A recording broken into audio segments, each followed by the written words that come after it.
Yan, magluto tayo ng spaghetti macaroni. So, naglagay ko ng butter. So, lagyan natin siya ng konting oil.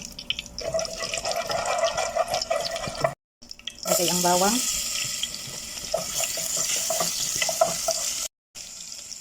Sunod ang onion.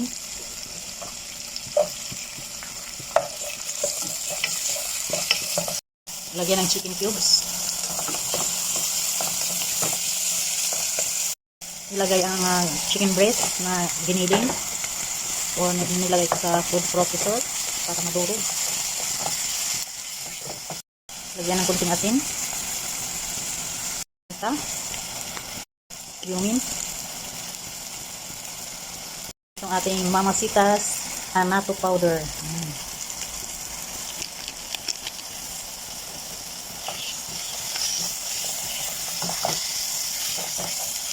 Lagyan natin ng konting tomato paste.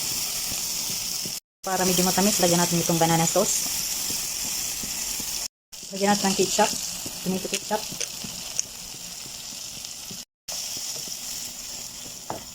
Lagyan natin ng carrots. Optional lang yan.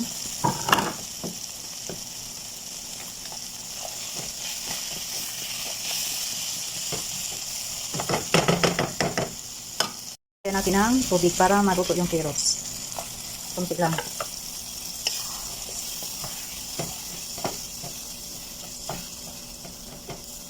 So, hayaan muna natin siya kumulo. Yan, check natin.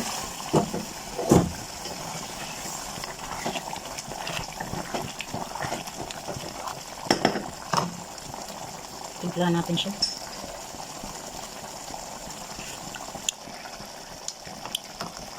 Lagyan natin siya ng cheese. So, slice cheese ang available sa atin, kaya yan na lang ilagay natin.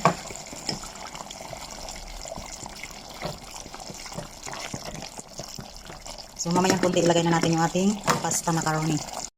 Ayan, check natin. Ayan natin itong ating cook na pasta.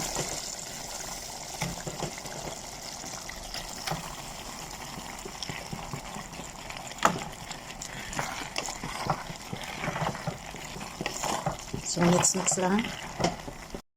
So, ayan na ang ating spaghetti pasta or spaghetti macaroni, I mean. Ayan, ang sarap.